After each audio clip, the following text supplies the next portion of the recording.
máa kúlẹ̀ ọ̀wọ̀ fúnlẹ̀ Yorùbá kí lọ́balọ́ba àti ìjòyè o ọ̀wọ̀ fúnlẹ̀ àtàlejò. Ẹ káàárọ̀ o. Ẹ káàárọ̀ olùkọ́ wa. Ẹ gbọ́ Yorùbá gan o. Bẹ́ẹ̀ni. Ta ló sọ sà? Dúró. Ẹ káwọ́ sílẹ̀. Tó bá sọ sà, nawọ́ sókè. Káwọ́ sílẹ̀. Tó bá sọ sà, nawọ́ sókè. Àwọn tí ò sọ sà ló gbà. Ó yẹ pàtẹ́wọ́ fáwọn tí ò sọ sà. Nǹkan kíkọ tí bá ti béèrè lọ́wọ́ yín, ẹ máa sọ pé olùkọ́. Ẹ má pè mí ní sà. Ṣé ẹ ti gbọ́? Bẹ́ẹ̀ni. Ó yá, ṣé ẹ ti gbọ́? Bẹ́ẹ̀ni olùkọ́ wa. Inú mi dùn láti wá síbí lẹ́nìí. Ta ló gbọ́ nǹkan tí mo sọ? Gbogbo yín gbọ́ Yorùbá? Tí n bá ti nawọ́ sí ẹ, wàá sọ orúkọ ẹ fún mi. Ẹ̀bùn wà fún èèyàn tó bá gba ìbéèrè mi o. Ṣẹ́rí, nǹkan tá a wá ṣe, what we came to do ni láti kọ́ yín ní èdè Yorùbá. Ṣé ẹ fẹ́ gbọ́ Yorùbá? Bẹ́ẹ̀ni olùkọ́ wa. Nítorí yẹn, a máa bẹ̀rẹ̀ díẹ̀. Ẹ wò mí o, a máa bẹ̀rẹ̀ díẹ̀. Ó yẹ sọ bẹ́ẹ̀, a máa bẹ̀rẹ̀ díẹ̀. A máa ṣe kí ni? A máa bẹ̀rẹ̀ díẹ̀. Ẹ tún sọ, a máa bẹ̀rẹ̀ díẹ̀. A máa bẹ̀rẹ̀ díẹ̀. Lẹ́nìí mo fẹ́ kọ́ yín bí wọ́n ṣe ń kíyàn ní Yorùbá. Ta ló mọ̀ bọ́n ṣe ń kíyàn ní Yorùbá? Ó yá, ìwọ máa bọ̀. Rárá. Àti ìyá lọ síbẹ̀ yẹn. Rárá, ìwọ lọ síbí. Ṣe aṣọ ẹ dáadáa. Dúró, ká báyìí. Ó yá, ẹ pàdé, ẹ kíra yín, mo fẹ́ wù bẹ́ẹ̀ ṣe máa kíra yín.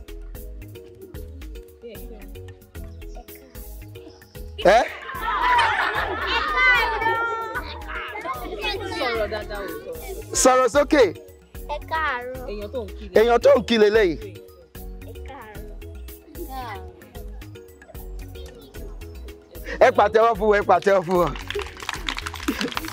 Ó yá, lọ jókòó. Ṣé wọ́n gbà?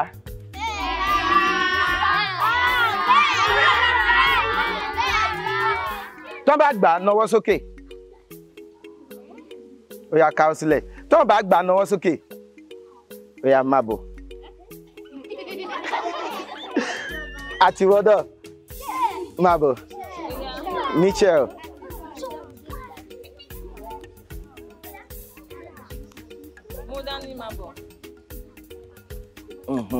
Ó yá, lọ síbẹ̀ yẹn. Lọ wá báyìí. Ó yá, ẹ pàdé, ẹ kíra yín.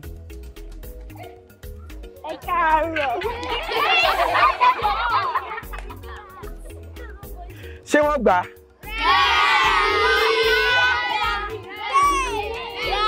Ẹ lọ jókòó. Tọ́ bá gbà, ẹ nawọ́ sókè. Ó yẹ káwọ́ sílẹ̀. Tọ́ bá gbà, ẹ nawọ́ sókè.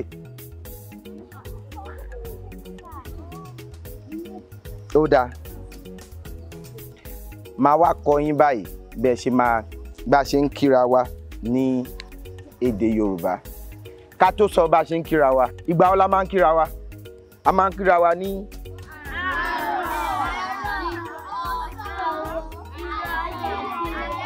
àárọ̀.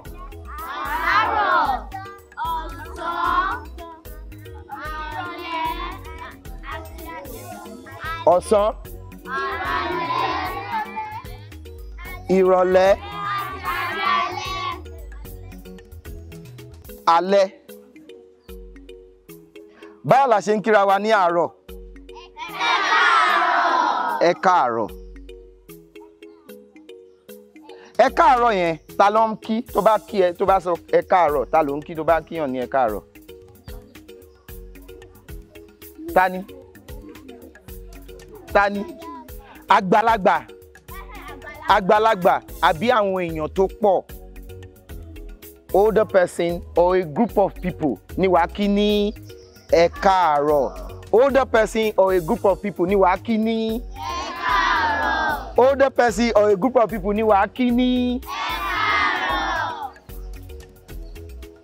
Tó bá jẹ́ ojú ẹgbẹ́, your mate or your friend, káàárọ̀.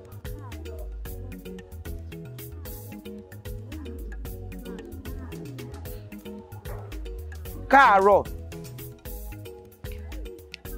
Tó bá jẹ́ àgbàlagbà, báwo ló ṣe máa kí àgbàlagbà? Ẹ káàárọ̀. Kí ló máa ṣe tó bá fẹ́ kí àgbàlagbà ní ẹ káàárọ̀?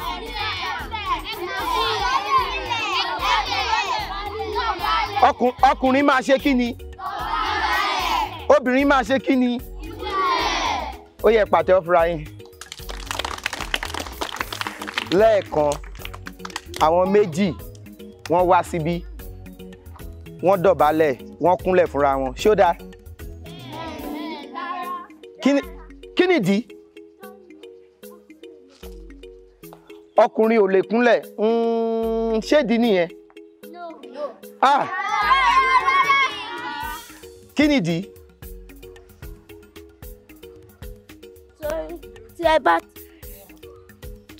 Torí tẹ́ bá ti yàn, èèyàn kan ló máa kí. Èèyàn kan ló máa kí, mo mọ̀. A ò lè kí èèyàn púpọ̀ náà. Ṣùgbọ́n tó bá fẹ́ kí èèyàn tẹ́ jẹ́ ẹgbẹ́, o nílò láti dọ̀bálẹ̀. Ó yá, máa bọ̀.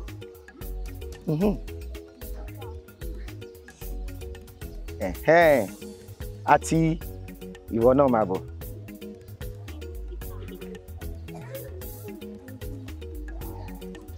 Tó bá fẹ́ kí ní àárọ̀, báwo ló ṣe máa kí? Rárá, káàárọ̀. Ọmọ ọdún mélòó ni ẹ? How old are you? 7. Ìwọ ńkọ́? 9. Ṣorí pé o jù lọ. Báwo ló ṣe máa kí? Káàárọ̀, káàárọ̀, kí lórúkọ ẹ? What's your name? Ó yá, kí.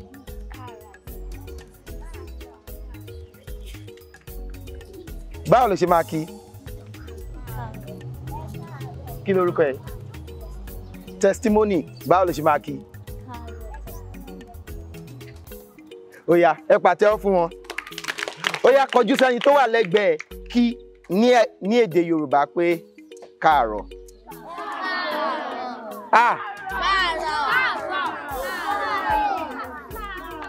Báwo ló ṣe máa kí olùkọ́? Ó yá, kí olùkọ́. Tó bá jẹ́, ó yá, ẹ pàtẹ́wọ́ fúnra yín, ẹ pàtẹ́wọ́ fúnra yín, ẹ pàtẹ́wọ́ fúnra yín. Ó yá, lọ jókòó. Tó bá jẹ́ èèyàn púpọ̀, ẹ máa sọ pé ẹ káàárọ̀. Tó bá jẹ́ èèyàn tó jù yín lọ, older than you, ẹ máa sọ pé ẹ káàárọ̀. Ṣùgbọ́n tó bá jẹ́ ẹgbẹ́ yín, your mate, your friend, ó máa sọ káàárọ̀. Ó máa dárúkọ ẹni yẹn. Káàárọ̀, Charis. Káàárọ̀, Testimony. Káàárọ̀, Ọba Makinde. Káàárọ̀, Dára. Tó bá jẹ́ ọ̀sán ńkọ́? Ẹ káàsán, ẹ káàsán, tàbí káàsán. Ó ń gba ìbéèrè mi dáadáa. Èèyàn tó bá ti gba ìbéèrè mi, mo máa fún lówó.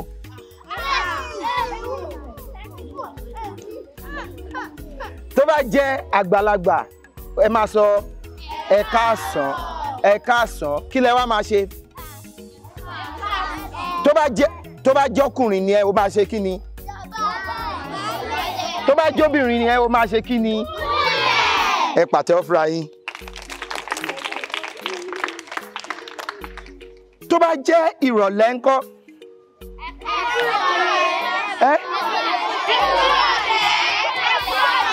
Ẹ kúrọ̀lẹ́. Máa bọ̀. Ó gba ìbéèrè mi. Má bọ̀. Mo máa gbà padà. Ó sọ thank you, sir. Thank you. Kí ló? Ó yá, kúlẹ̀. jókòó. Kí ló yẹ kó sọ? Ẹ ṣé sà.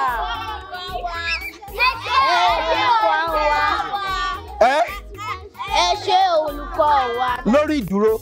Ẹ ṣé olùkọ́ wa. Ó yẹ ìpàtẹ́wọ́ fún. Lọ jókòó. Tó bá jẹ́ èèyàn púpọ̀, ẹ máa sọ pé ẹ kúrọ̀lẹ́. Tó bá jẹ́ ọ̀rẹ́ ẹ̀ ńkọ́, báwo ló ṣe máa kí? Dúró. Ṣé o nílò láti dọ̀bálẹ̀ fún ọ̀rẹ́ ẹ̀?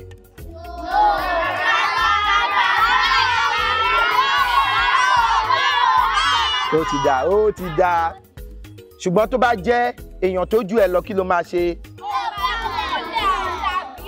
Dọ̀bálẹ̀, kúnlẹ̀ tàbí dọ̀bálẹ̀. Tó bá jẹ́ alẹ́ ńkọ́?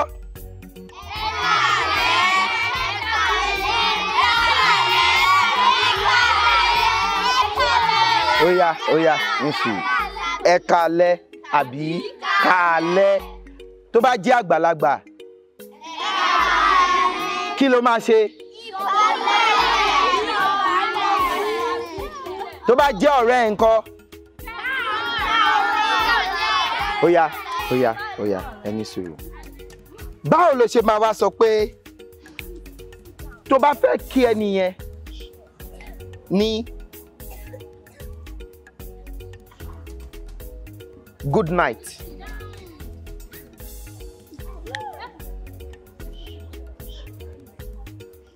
Ta ló mọ̀? Ó yá bọ̀bọ̀. Ó mọ̀. Kò séyàn tó mọ̀ good night. Ó yá. Kí ni good night? Ó dàárọ̀, ẹ pàtẹ́wọ́ fún ìyàkó. Ó sọ sà mú wá. Ó dàbí. Ó yá. Good night ní kí ni? Tó bá jẹ́ àgbàlagbà, báwo ló ṣe máa sọ? Tó bá jẹ́ bàbá ẹ̀, tó bá jẹ́ bàbá, kí ló máa sọ? Ó dàárọ̀.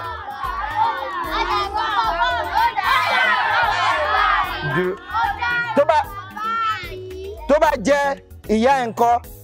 Ó dàárọ̀ ìyá mi. Tó bá ṣe ọ̀rẹ́ ẹ̀ ńkọ́?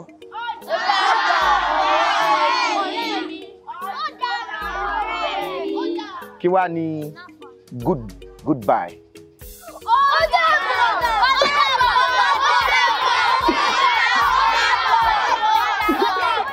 Ó dàbọ̀. Ó yẹ ẹ jókòó dáadáa. Ó dà, ìwọ ló sọ. Wá gbọ́.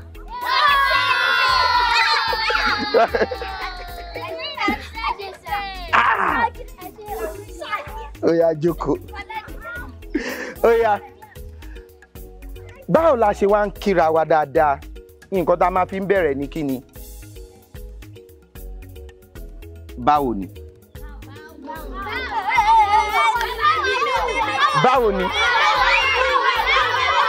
Ó yá cancel. How are you? Ó ti dáa. Tó bá kíyàn ní báwo ni? Báwo lẹ́ni yẹn ṣe máa dáhùn?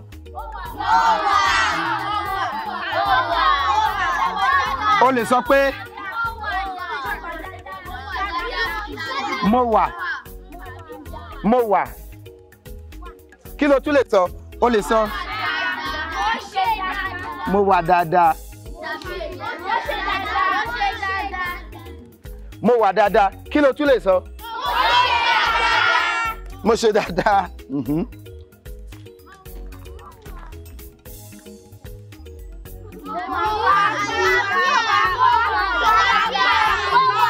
Ní sùúrù. Ó yá, ẹ ní sùúrù.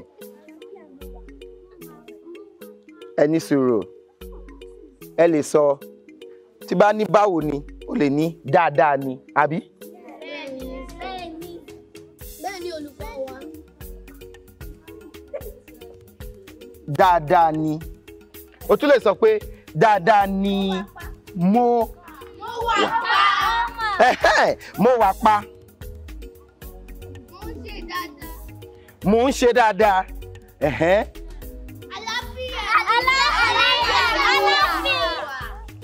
Ó dáa. mo máa pè èèyàn méjì jáde. Ẹ ní sùúrù, ẹ máa ní sùúrù, ẹ ní sùúrù, ẹ ní sùúrù. Mo máa pè èèyàn méjì jáde, wọ́n máa wá kíra wọn ní èdè Yorùbá. Máa bọ̀.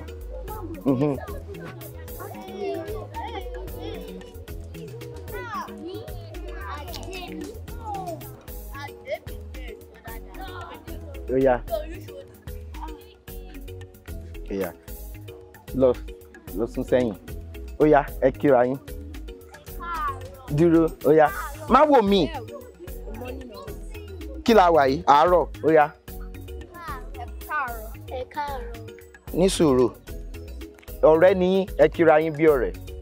Káàárọ̀. Káàárọ̀. Dúró, ó máa dárúkọ ẹ nìyẹn. Kí ló ṣe o mọ orúkọ ẹ? Kí lorúkọ ẹ? Adémídé. Kí lorúkọ ẹ? Zoe. Ó yá, ẹ kíra yín. Ẹ káàárọ̀ Adémídé. Mo dé dáadáa. Mo wà dáadáa. Ẹ̀hẹ́n. O lè sọ ṣé dáadáa ni. Ẹ̀hẹ́n. Sọ fún béèrè lọ́wọ́. Ṣé dáadáa ni? Ẹ̀hẹ́n. Mo dáadáa ni. Mo wà dáadáa. Mo wà dáadáa. Àbí kò sọ dáadáa ni mo wà. Mo wà dáadáa. Àbí dáadáa ni mo wà. Ó yá, ẹ tún bẹ̀rẹ̀. Start again. Ó yá. Káàárọ̀ Adémídé. Báwo ni? Mo wà dáadáa. Ṣé dáadáa ló wà? Bẹ́ẹ̀ ni. Àdúpẹ́. Ẹ pàtẹ́wọ́ fún wọn. Máa bọ̀. Ìwọ gbà. Ẹ ṣé olùkọ́ wa. Ẹ ṣé olùkọ́ wa. Ó yá, tún sọ. Ẹ ṣé olùkọ́ wa.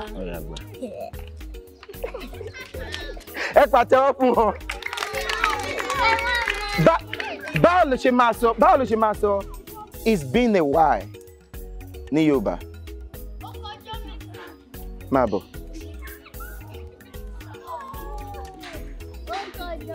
Ó tọ́jọ́ mẹ́ta. Ó tọ́jọ́ mẹ́ta. So you've not seen that person in a while. Say, ó tọ́jọ́ mẹ́ta. So ọjọ́ kan pẹ̀lú máa bọ̀.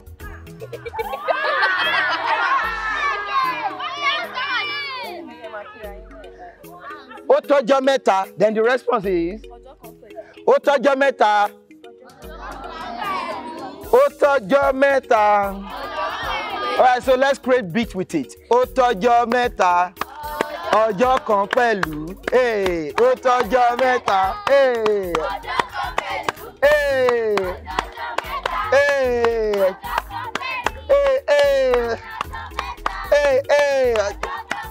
Ó yẹ pàtẹ́wọ́ fúnra yín. So ẹ fẹ́ kíra yín.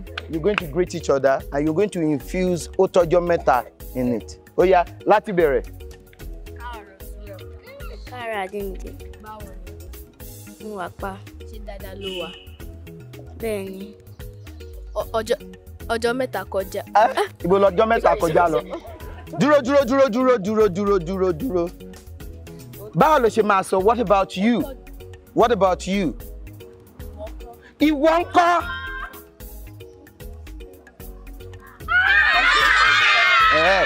What about you? Ìwọ ńkọ́? Is that to a younger person or to an older person? Tó bá jẹ́ àgbàlagbà ńkọ́? Ẹ̀yin ńkọ́? So, in your greeting, infuse that also, you know. Ó ń sọ pé báwo ni, dáadáa ni. Ẹ̀yin ńkọ́? Ìwọ ńkọ́? Ó yá, ẹ sún sẹ́yìn. Ó yá, ẹ ṣe bẹ̀rẹ̀, láti bẹ̀rẹ̀, ó yá. Káàárọ̀ Zuriel. Káàárọ̀ Adémídé. Báwo ni? Ìwọ ńkọ́? Mo wà dáadáa. Ṣé dáadáa ló wà? Bẹ́ẹ̀ ni, ìwọ ńkọ́? Mo wà. It's been a while. Ọjọ́ mẹ́ta. Ó tọ́jọ́ mẹ́ta. Ọjọ́ kan pẹ̀lú. Ẹ pàtẹ́wọ́ fún wọn.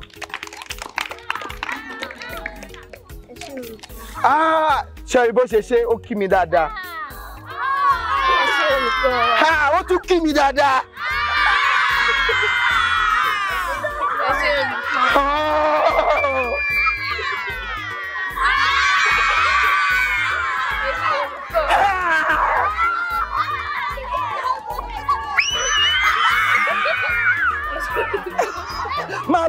máa lọ. Ó yẹ pàtẹ́wọ́ fún. Ṣé mo ti fún ẹ?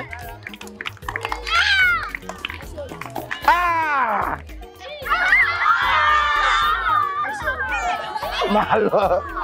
Ó yẹ pàtẹ́wọ́ fún. So, ó tọ́jọ́ mẹ́ta. But if it's someone older, elderly, tó ti dàgbàlagbà, you will not need to say ó tọ́jọ́ mẹ́ta. That's like asking question.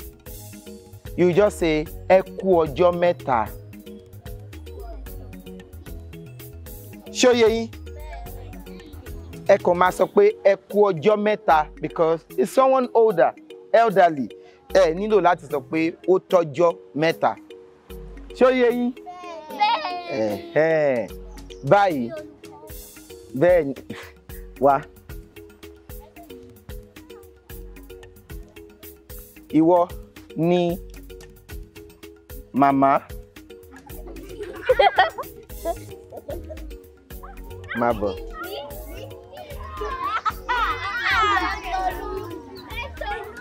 Kí ló dé? Ìwọ ni bàbá. Dúró síbi. Sẹ́gbẹ̀ẹ́, dúró sẹ́gbẹ̀ẹ́ ìyá.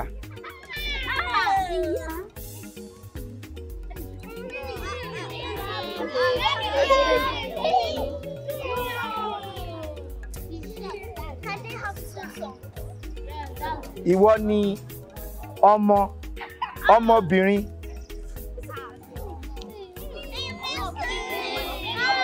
Ọba Mákindé. Ọjọ́ ònu. Ìwọ ni ọmọkùnrin.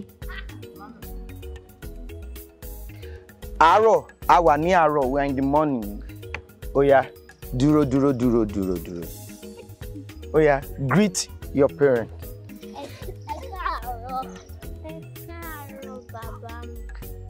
Ẹ káàárọ̀. Kí ni parent ní Yorùbá? Òbí.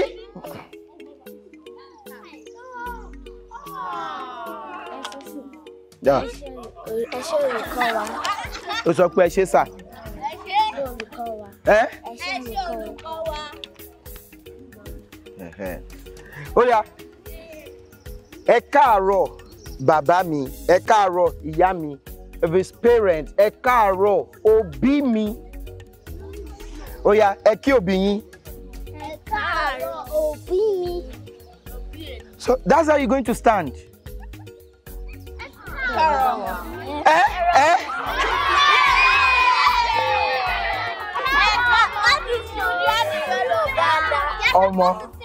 Ọmọ ó nílò láti sọ ẹ káàárọ̀ ọmọ mi jọ bẹ́ẹ̀.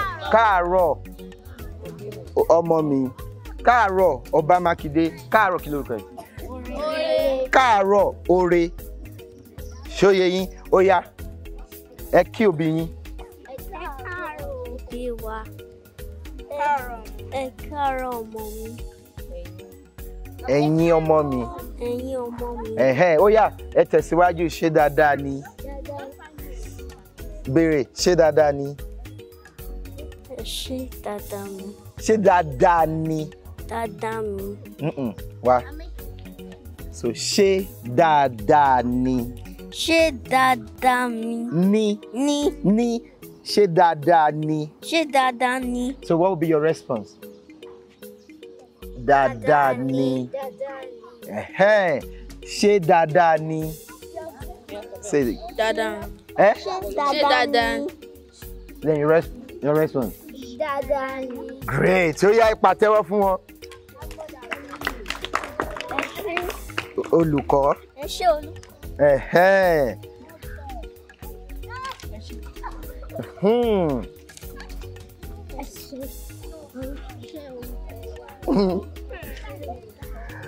Hold on. That's it for today. But did you gain something from the class today? Tẹ́ bá rí nǹkan dìmọ́ yá ìpàtẹ́wọ́ fúnra yín. Who has any question? Ó yá máa bọ̀.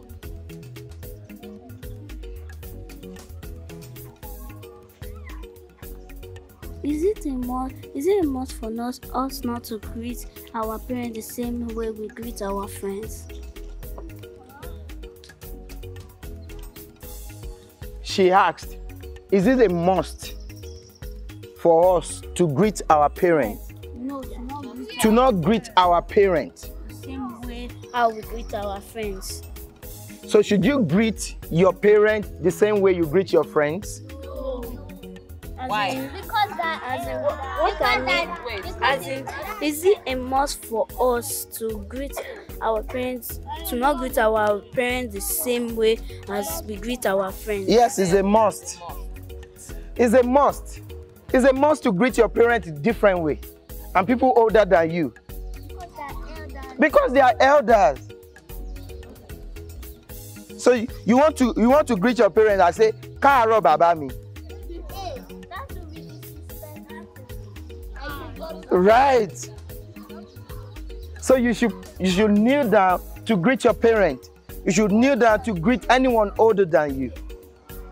Shoyeyi, who has another question? My question is, why must you prostrate? All right, so the question is, why must you prostrate?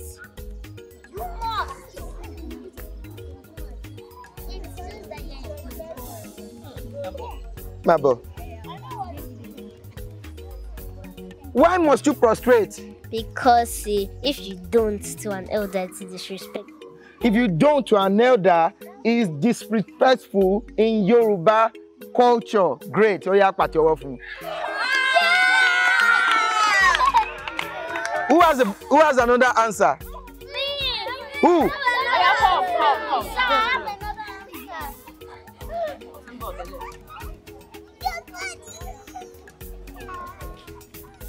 Because it's Yoruba culture.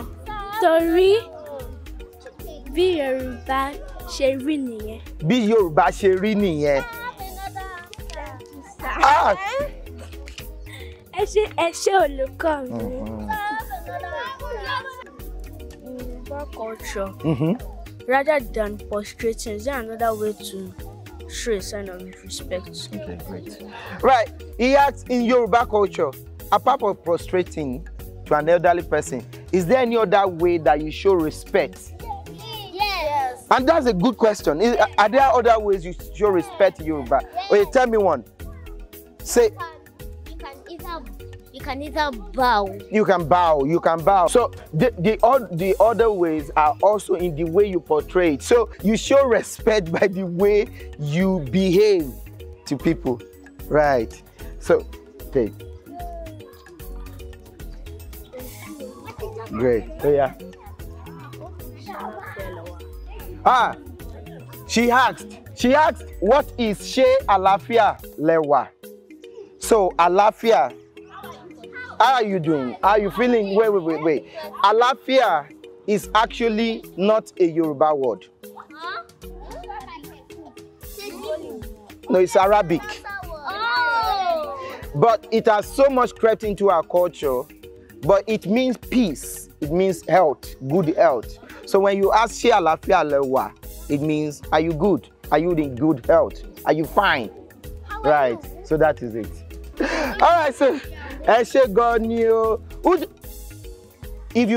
I give you a gift, like you have a gift, stand up.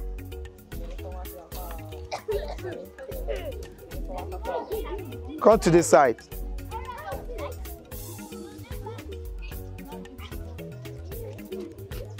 Come to this side. Ẹ̀sùn sẹ́yìn.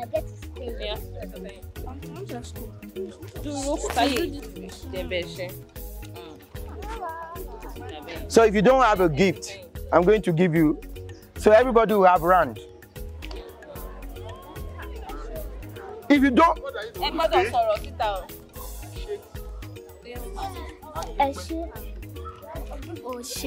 Èmi ò ṣe.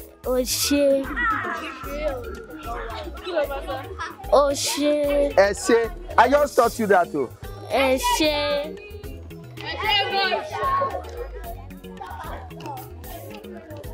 Ẹ ṣé olùkọ́ wa. Ẹ ṣé olùkọ́ wa. Ẹ ṣé olùkọ́ wa.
All right, so great.